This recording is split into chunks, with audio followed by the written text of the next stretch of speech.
Jadi orang-orang kayak kami ini nggak boleh sedikit pun masalah fulus, karena selalu ngomong, baca ayat tadi, sesungguhnya Allah khairur razikin.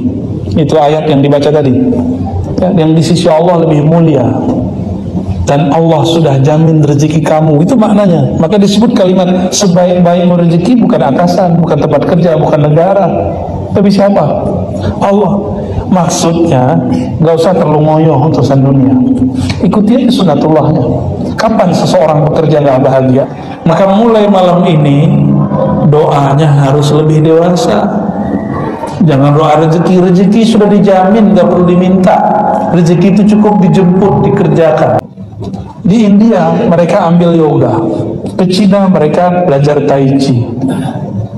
Begitu mereka mau cari spiritualitas orang-orang timur. Kok orang timur ini tenang, hidup santai, masa depan cerah. Kalau orang Indonesia itu sederhana aja, sebandel-bandelnya pegawai sholatnya 5 waktu, ya kan?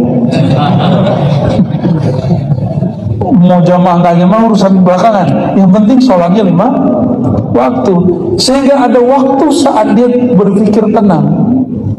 Otak kita ini terlalu berat, maka dia perlu ditaruh di bawah. Berapa kali kita sujud? Coba dihitung, Pak. Sujud subuh 2, 4. Berapa kali kita sujud setiap hari? Sujudnya bukan rakaatnya. 4 zuhur 8. Hitung, Pak.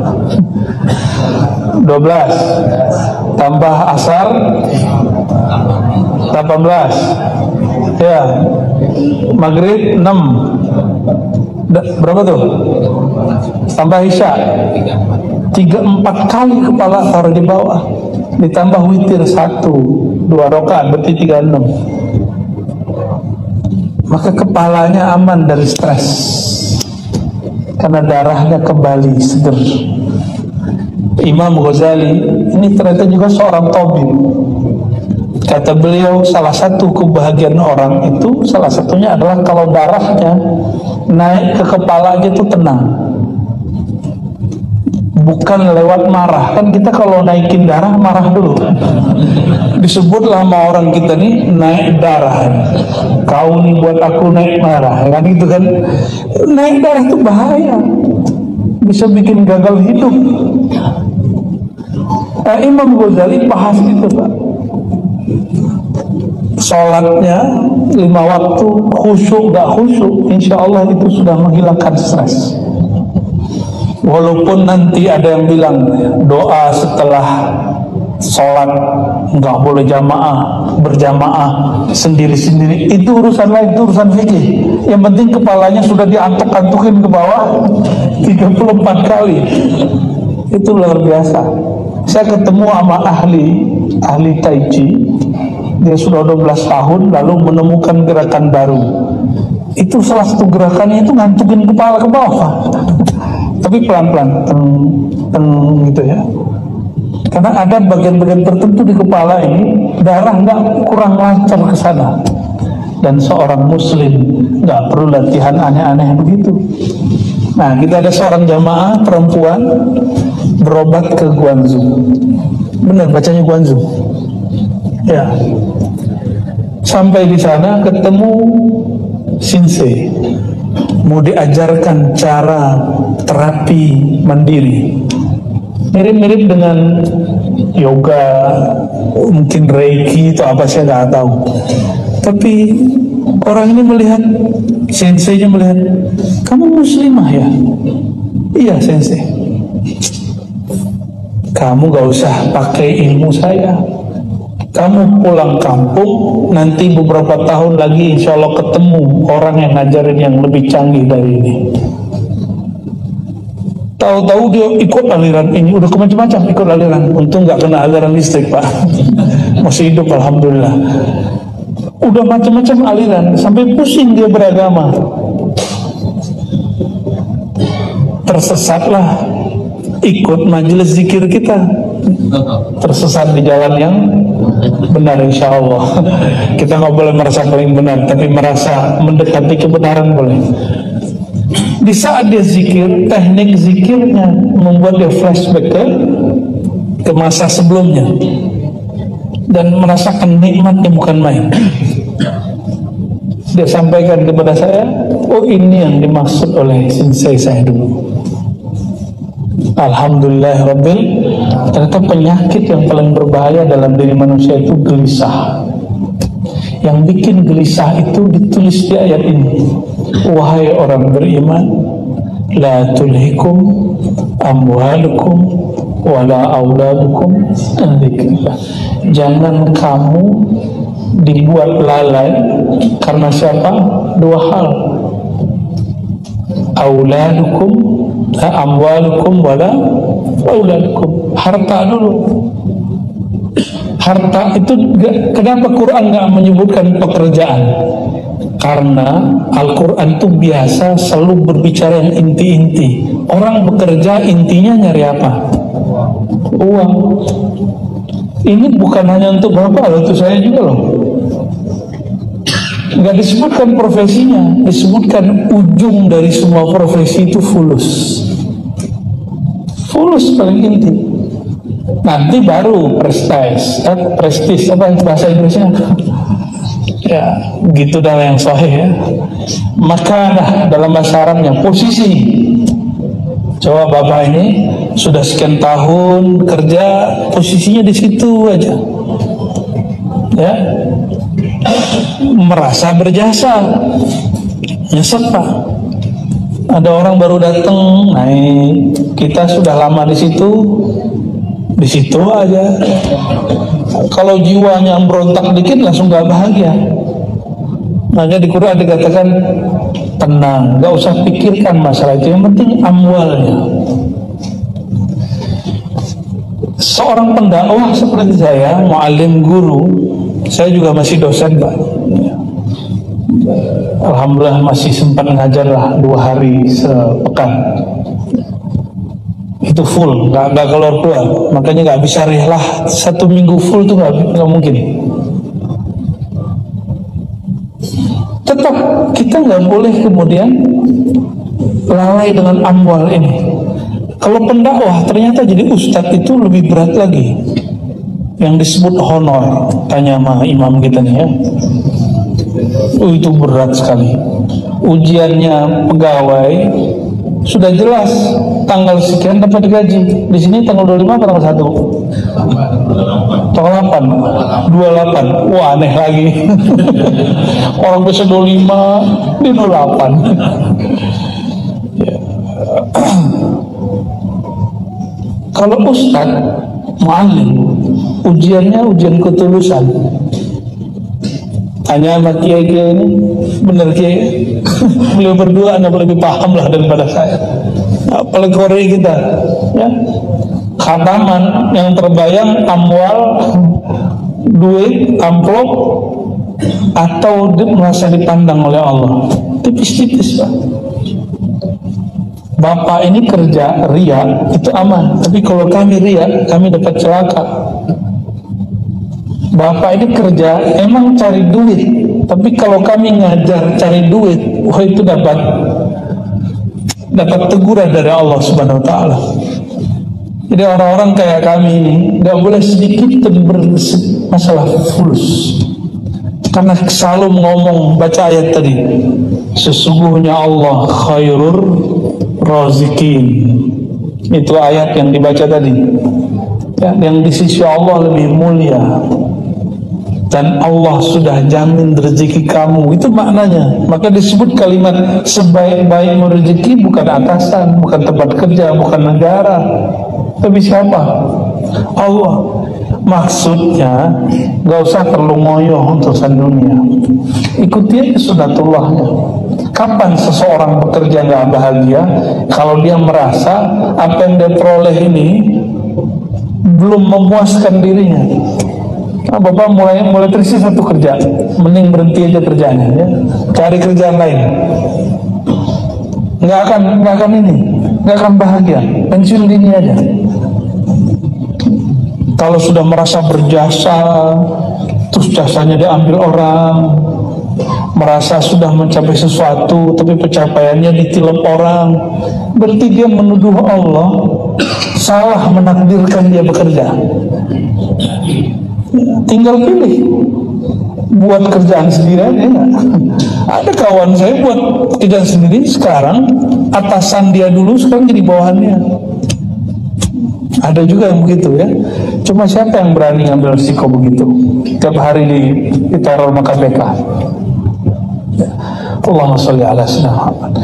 La tulhikum amwalukum wala auladukum an dzikrillah.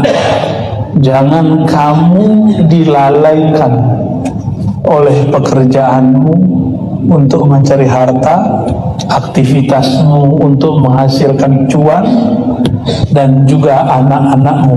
Kalau anak berarti ada maknya nggak? Kalau bagi perempuan ada bapaknya nggak? Dari apa? An-dzikrillah. Dari tugas utamamu di bumi, yaitu mengenal Allah Subhanahu wa ta'ala. Saya menerjemahkan zikrillah itu mengenal Allah di ayat ini. Jangan pekerjaanmu melalaikan kamu, jangan anak-anakmu membuat kamu lalai dari tugas asalmu, yaitu mengenal Allah Subhanahu wa ta'ala. Lalu ada ancaman di belakang. Kalau wakil kepala buat pengumuman, siapa yang melakukan 1, 2, 3, maka dia dipecat. Pasti nggak ada yang buat 1, 2, 3 itu ya. Tapi sayangnya orang lebih percaya sama penguasa dunia yang zahir daripada penguasa dunia akhirat yang lebih zahir dari semuanya. Ketika Allah mengatakan siapa yang melakukan semua itu faulaika humul khasirun, siapa yang melakukan yang dia lalai dari mengingatku, mengenalku karena pekerjaannya dan keluarganya, maka mereka lah orang-orang yang rugi. Saya ngajar lalu lupa wiridan untuk diri sendiri, lupa untuk mengenal Allah Subhanahu wa ta'ala. Itu seperti lilin nerangi orang, dirinya terbakar, rugi. Bapak kerja cari dunia, udahlah nggak ahli agama ya, kerjaannya melupakan dari Allah, itu rugi 2 kali. Tapi tenang, tidak ada pekerjaan yang dia luput daripada nilai spiritual. Kalau kami ini gampang, kan teksnya sudah ada.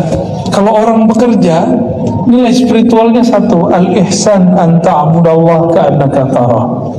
Ihsan itu engkau beribadah. Saya mau tanya, mencari nafkah untuk keluarga ibadah nggak? Ibadah. Berarti kerjaan bapak ibu ini ibadah bukan? Ya, jadi istri-istri, bapak ibu-ibu, suaminya lagi ibadah.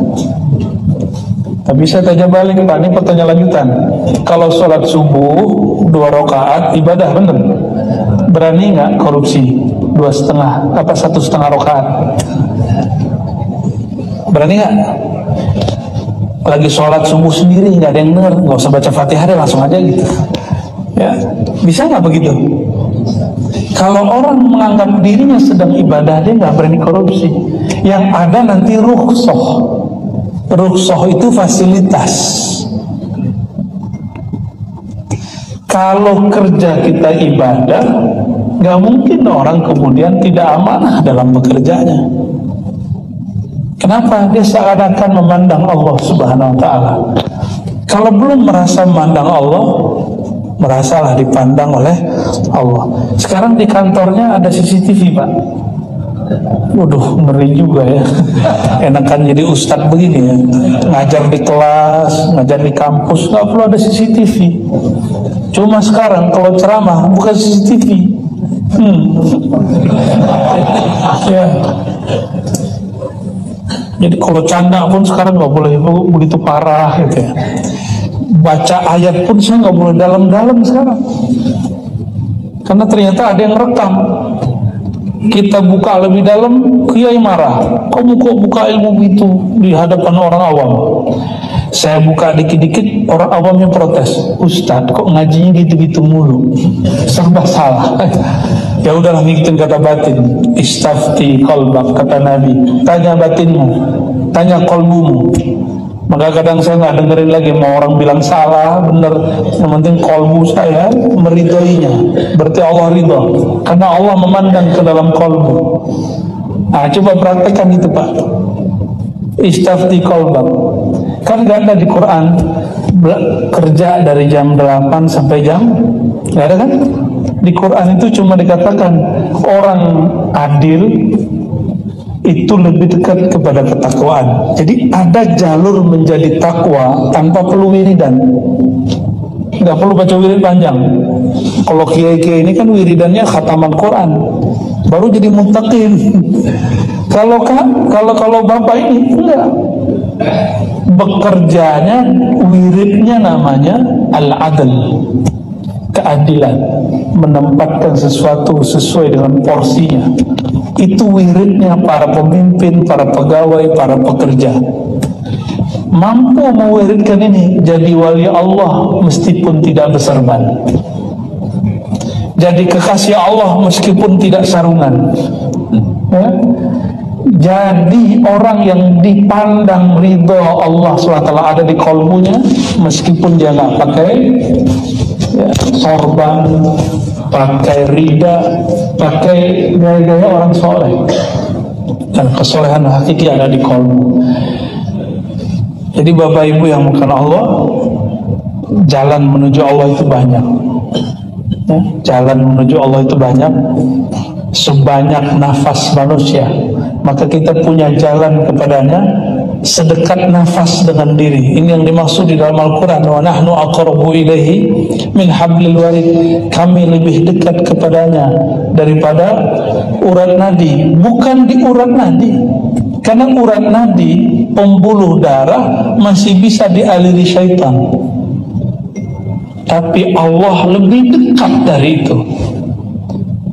Kalau kita cuma mengutamakan fisik ini, ibadah fisik yang kemudian disebut dengan kata nadi di situ, itu masih bisa kesusupan, masih bisa kesusupan syaitan. Nah, apabila kita semangat, nah ini bagian akhir yang mau sampaikan, kita semangat bekerja, kalau ada pimpinan di ruangan itu, benar nggak?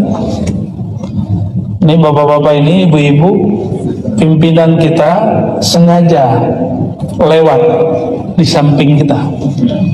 Ini ruangan kita nih, ada komputer segala macam. Pura-pura sibuk kan? Pegang keyboard.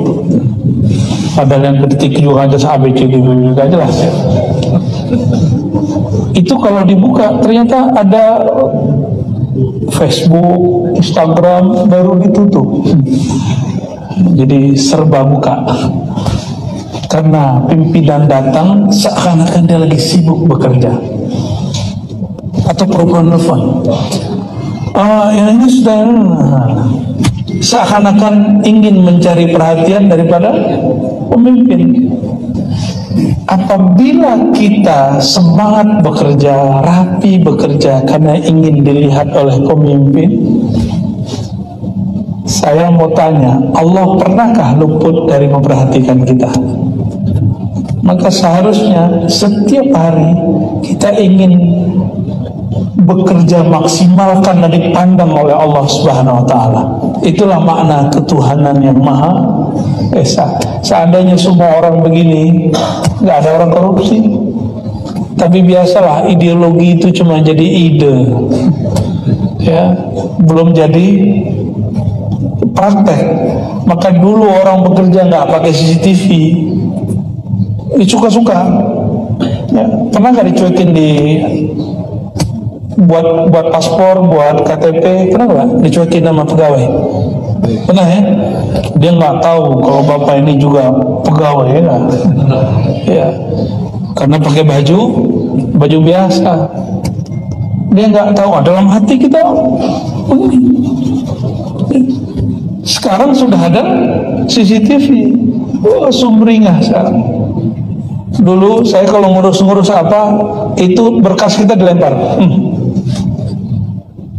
Loh sekarang kok ada yang lihat, ada yang merhatiin.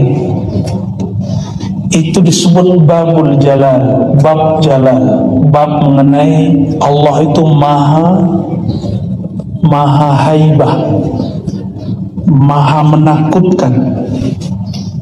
Jadi kalau diperhatikan oleh Allah yang maha kuasa, kita kemudian ketakutan, akhirnya pekerjaannya dibaguskan. Tapi bekerja dengan begini penuh dengan ketakutan. Saya mengajak ke bab yang kedua, babul jamal. Bekerja karena bukan atas rasa takut, tapi atas rasa cinta. Jamal itu keindahan Allah Subhanahu wa ta'ala yang memandang dengan cinta. Kalau orang bekerja dengan cinta, kerjaan berlebih dia nggak nuntut tunjangan nambah, ya. Ya, tapi kalau orang bekerja dengan rasa takut, dia kalau kita sampai malam itu lembur, ya, lembur sedikit ngomongnya gini, aku lembur nggak minta tunjangan kok, disebut-sebut walaupun lemburnya cuma sekali tahun. Kalau di sini kayaknya lemburnya sering, ya, lembur kuning. Bapak Ibu yang bukan Allah, inilah puncak seseorang beribadah. Kalau mau bahagia, pakailah bab ihsan, pakai bab al-jamal. Bab apa? Al-jamal, beribadah dengan rasa cinta karena dipandang oleh Allah yang maha mencintai, ya. Inilah yang kemudian kita lakukan, berangkat pagi, pulang sore, capek, tapi karena sayang dengan keluarga, sayang dengan anak, istri, kita mau berlelah. Cobalah bekerja, cintai negeri ini, cintai kantor kita, cintai kawan-kawan kita semua. Maka kalau ada masalah, kita nggak cari kambing hitam, kita hadapi bersama-sama. Kalau ada urusan, kita selesai dengan kemampuan kita. Dan begitu juga untuk yang di rumah, gak usah curiga lah bapak-bapak ini, ya. Ini udah gak ada waktu lagi untuk aneh-aneh, apa ya. Doain, ya. Kata kawan saya, kalau Allah berfirman, ana inda zonni abdi, aku berdasarkan persangkaan hambaku, maka ada hadis orang bekerja. Ini hadisnya gak sahih, Pak, tapi benar. Aku berdasarkan persangkaan pasanganku. Nah, hati-hati, ya. Jadi ibu-ibu jangan bersuuzon dengan pasangan, doain yang baik. Kita nggak akan sanggup menjaga pasangan, yang menjaganya Allah. Maka titipkan pasangan kepada Allah. Pasangan bukan milik kita, dia milik Allah. Lillahi ma fis samawati wal ard. Maka jangan pernah berpikir menguasai kekasih. Itu ego namanya. Doain dia, fatihain dia, sholawatin dia. Karena doa, fatihah dan sholawat adalah jenjang paling dekat kalau berdoa kepada Allah Subhanahu wa ta'ala. Al-Quran turunnya ke Nabi Muhammad. Nabi Muhammad yang diturunkan ke beliau Al-Fatihah. Dan yang paling dekat kepada Allah Nabi Muhammad. Jadi kalau doa, fatihah, sholawat, fatihah, sholawat. Kalau perlu masuk kantor baca Fatihah. Bid'ah enggak.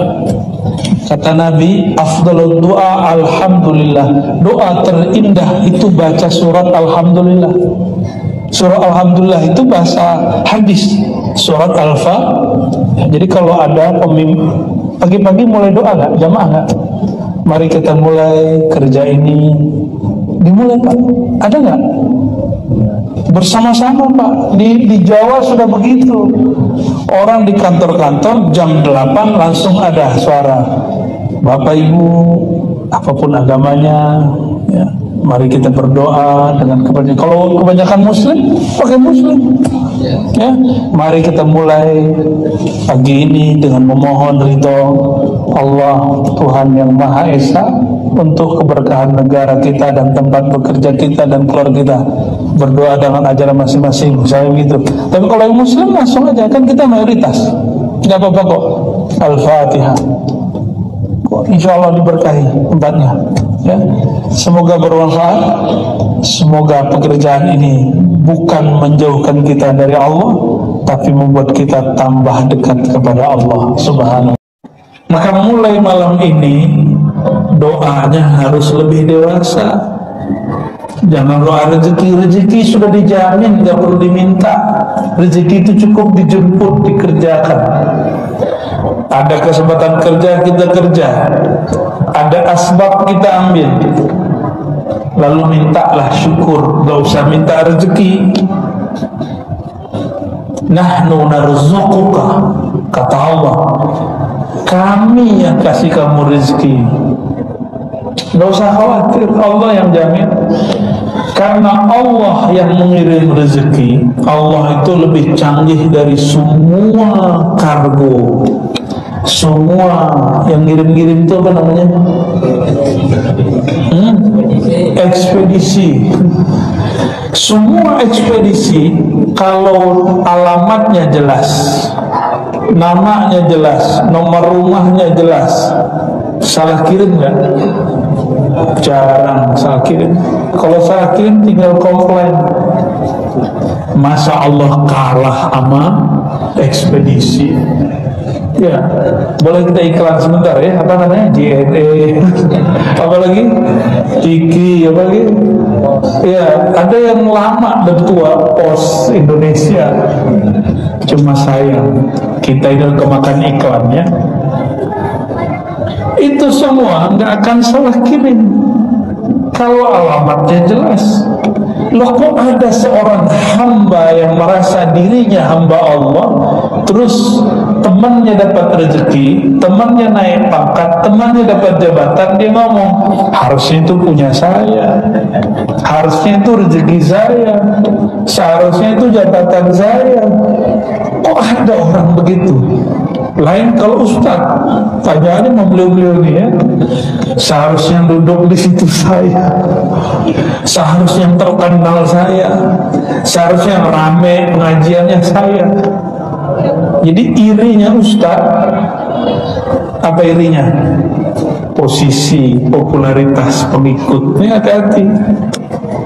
Kalau masih ada itu di kolbu, carilah guru bertorikoh lah dahulu, kholat lah, buang nama-nama selain Allah dari kolbu, baru nanti duduk lagi di atas kursi ini. Berceramah lagi lah setelah itu. Kalau enggak, ceramahin dulu diri kita. Masih terasa enggak enak kalau ada orang ngaji. Lebih bagus pengajiannya dari kita. Ini untuk para ustaz nih, saya nyeramahin diri saya sendiri. Suluk lagi Pak, cari guru lagi. Saya karena tahu diri saya ini enggak suci, berubah-ubah, maka setiap ke negeri manapun biasanya saya cari guru, kecuali di Batam. Udah nggak sempet, mau jalan, mau ziarah aja nggak sempet, listnya udah panjang. Tapi nggak apa-apa. Coba perhatikan, kita kemana-mana, sehingga guru kita sangat banyak sekali.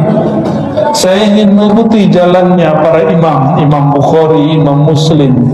Mereka ini punya guru banyak, ribuan gurunya, sehingga dia punya dalil banyak kepada Allah, punya thariqah banyak kepada Allah Subhanahu wa ta'ala. Bapak Ibu Saudara Saudari kemakan Allah, apabila cara sholat fisik mesti ada gurunya yang membimbing, dan bukan sekali dua kali, kita berkali-kali datang baru bisa sholat. Masa ada orang pengen instan ingin bertemu Allah, bertemu Rasulullah? Masa ada orang ingin instan merasakan dahsyatnya menyebut nama Allah? Nggak bisa instan. Kita betapa tidak adil terhadap diri. Untuk mendapatkan rumah, untuk mendapatkan hidup yang berkecukupan, berangkat pagi pulang sore, benar? Berangkat pagi pulang sore, supaya apa? Dapat gaji, dapat duit. Itu ATM-nya biar keisi. Sabar kena macet, kena hujan, kena panas. Kapan ada orang sabar supaya nama Allah dia tabung ke dalam dompet kolbunya, dia mesti menahan rasa kantuk, dia mesti ngurangin makan. Mana ada orang begitu hari ini? Kalau gak berguru gak mungkin. Maka ulama kita mewajibkan berguru, sebagaimana belajar fikih wajib punya guru, belajar zikir pun wajib punya guru. Apa beda ilmu fikih dengan ilmu zikir, ilmu tasawuf? Ilmu fikih mengetahui sihah, kesahihan dan ketidaksahihan. Sahihan kana atau batilan, sahkah amalan ini atau batal? Ini siapa yang punya ilmunya? Ahli fikih. Bid'ah atau sunnah, ini tugas ahli fikih, usul fikih. Tapi ternyata ada ilmu mengetahui sholat kita tadi itu diangkat apa enggak. Itu bisa dicek, ada indikatornya, ada syarat dan rukunnya. Ada syarat dan rukunnya. Udah belajar belum ilmu gitu? Belum ya? Belum, makanya nggak ketahuan nih sholatnya diterima apa enggak nih. Wallahu a'lam bis. Akhirnya ngomong wallahu bisalam sampai mati begitu terus. Terus gimana nasib mau mati kalau sholat kita belum tahu kita diterima? Kita nggak tahu zikir kita usul atau tidak. Gimana mau menghadap Allah Subhanahu Wa Taala? Mau pulang kampung tapi nggak pernah membantu orang di kampung, minimal bantu orang tua, bantu saudara, bantu tetangga, bantu orang di kampung. Berani pulang kampung? Nggak disambut sama orang kampung. Maka berkirimlah, sebutlah nama dia, itu benar-benar berkirim. Wirid itu sedang berkirim kepadanya, seteruh menghadap kepada Allah, supaya Allah Subhanahu Wa Taala sambut kita nanti. Wala takunu kalladzina nasullaha fa'ansahum anfusahum, surah Al-Hasyr. Jangan kamu menjadi orang yang lalai kepada Allah, nanti Allah juga pura-pura lalai kepadamu. Jadi kalau nggak pernah mengenang-enang yang di kampung, orang kampung nanti cuek sama kita. Nah, pemilik kampung akhirat itu Nabi Muhammad SAW. Beliaulah rajanya. Ana sayyidu waladi Adam yaumal qiyamah, kata beliau. Akulah tuannya, aku yang menguasai nanti di sana. Maka siapapun para nabi tidak akan dapat izin membantu siapapun kecuali izin dari Nabi Muhammad SAW. Nabi Muhammad siapa yang mengizinkan? Allah. Yang boleh sholat di atas arasnya paling tinggi itu cuma Rasulullah.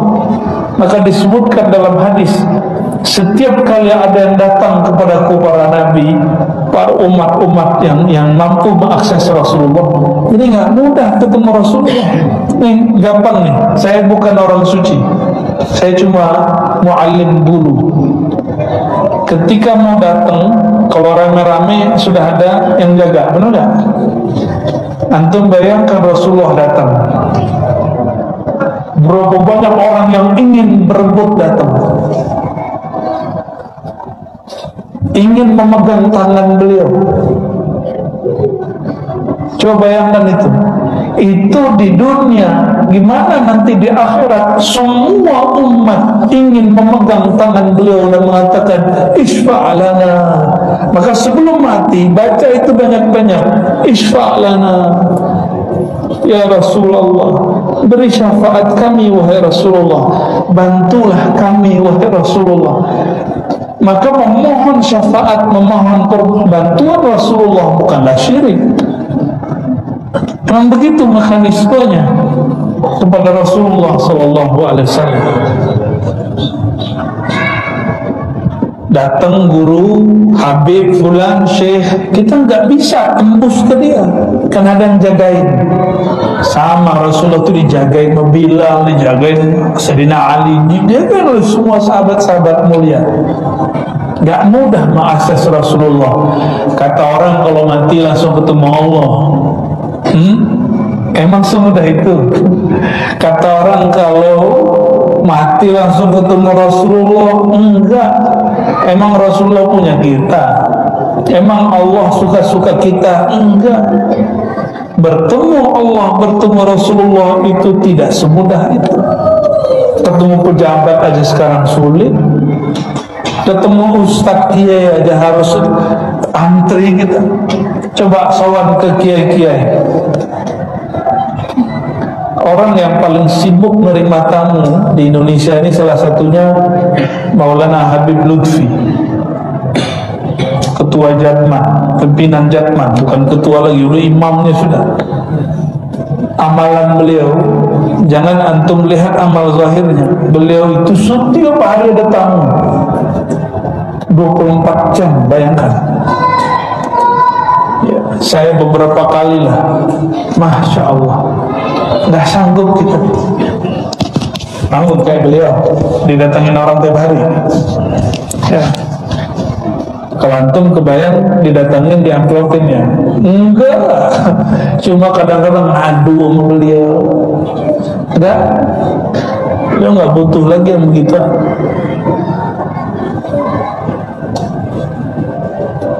Itu mau ketemu sulit tuh. Karena ada yang jaga ini nggak tega. Guru tercintanya kelelahan karena tamu berdatangan terus. Bayangkan Rasulullah. Jadi nanti makhluk paling sibuk itu adalah Rasulullah SAW. Kata beliau, "Man kana yu'minu billah wal yawmil akhir." Siapa yang percaya kepada Allah dan akhir, falyukrim dhaifa, hormati tamu. Orang yang paling hormat matamu Rasulullah, karena beliau yang paling iman kepada Allah dan hari akhir. Mulai dari hidupnya, bahkan sekarang sampai nanti. Jangan dikira Rasulullah itu nggak ada yang mengunjunginya ini. Ada yang mengunjungi secara fisik ke makbarahnya, pusaranya. Ada yang mengunjunginya secara rohani. Makanya saya tanya, tubuh berpulang ke badan, kalau ruh ke tanah mati namanya, dikubur. Kalau ruh, tubuh hancur, ruh hancur gak? Gak hancur. Kita yang malam ini punya ruh gak? Bener, jangan-jangan orang-orangan nih. Enggak ya, bukan orang-orangan kan? Pasti punya ruh semua.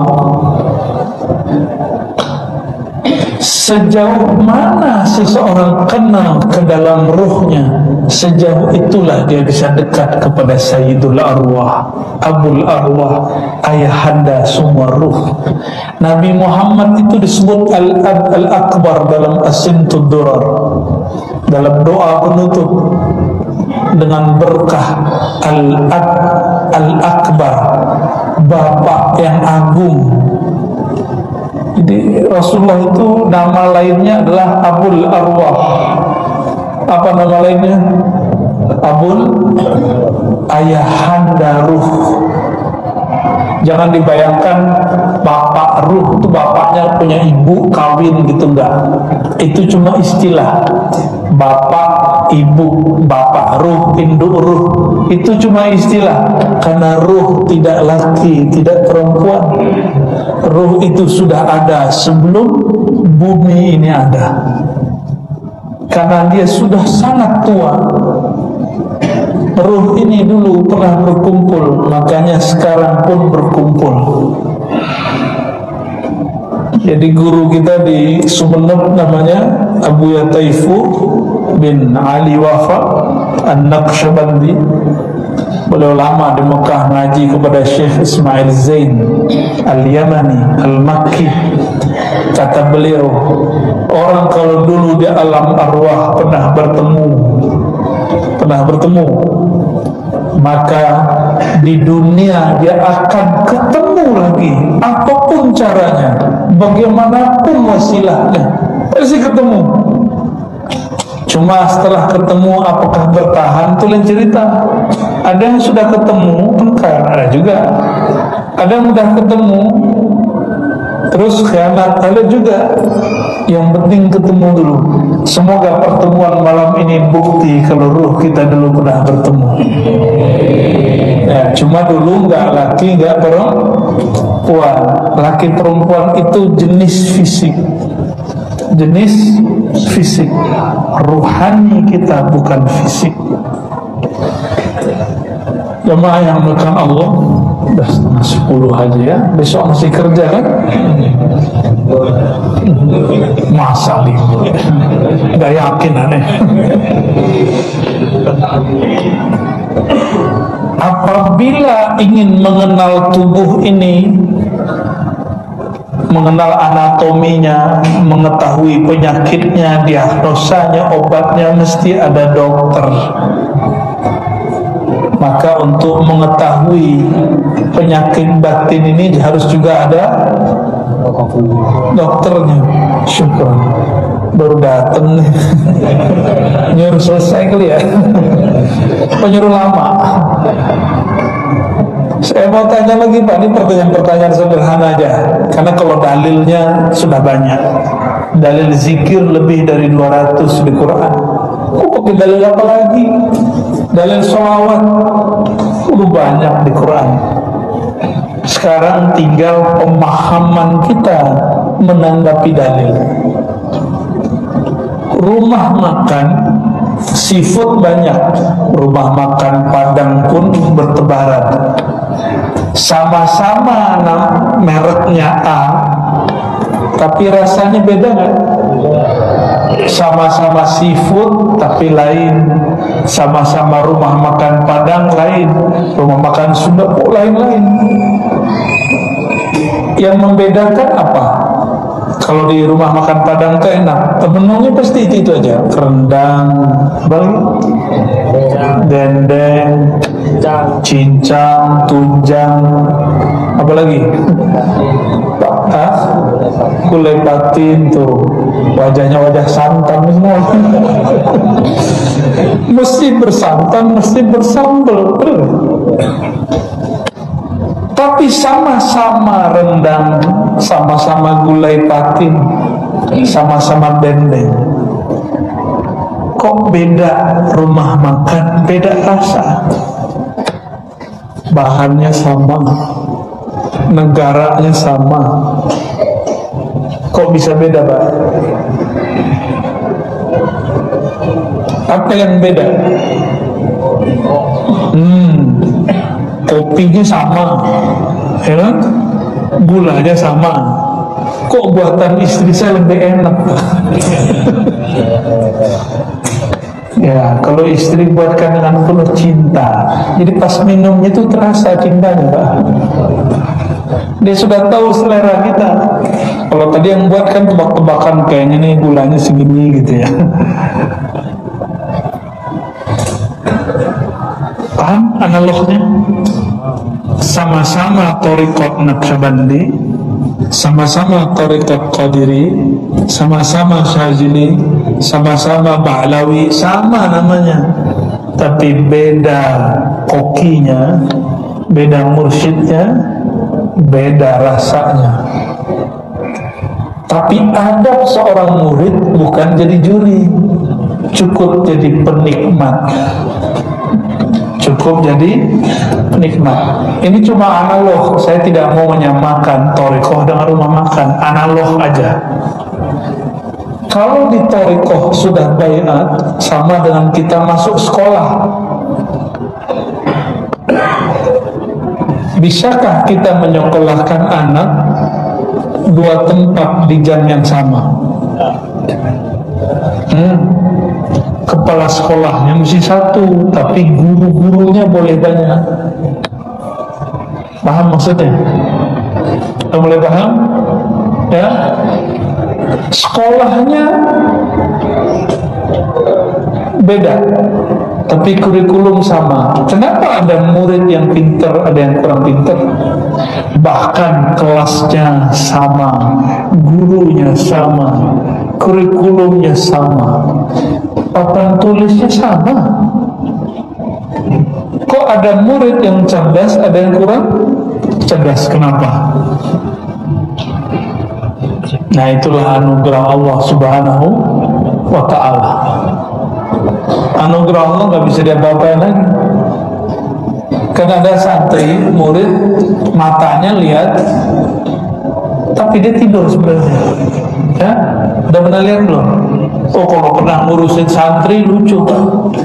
Ada santri, Allahu Akbar, itu lagi berdiri tidur.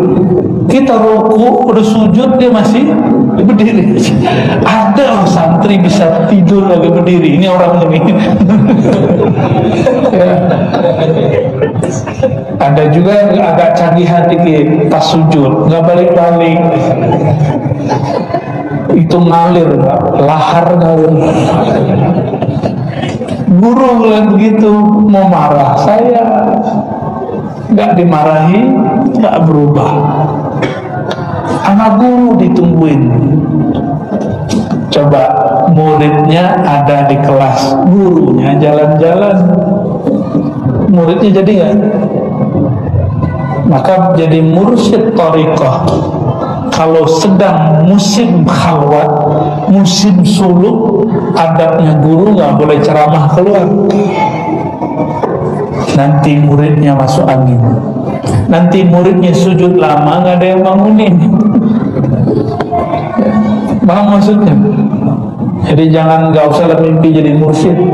Jadi mursyid sulit Pak, kalau kita PNS, karyawan itu sulit. Ada satu dua yang berhasil melaluinya, tapi rumitnya bukan main. Mesti orang yang free, bebas, yang nggak boleh diatur kecuali Allah dan Rasulullah SAW. Sama gurunya panggil, kamu datang, sanggup nggak begitu? Ada orang kalau sudah baiat thariqah, itu adabnya sangat ketat sekali, seperti kita beradab di sekolah. Kata sekolah, hari ini mau hujan gak hujan harus datang. Inilah tidak adilnya manusia. Untuk sekolah urusan duniawi dia disiplin, tapi untuk sekolah qalbu, untuk menyelamatkan diri dia tidak disiplin. Datangnya suka-suka, belajarnya suka-suka. Makanya Allah cuma ngasih suka-suka aja.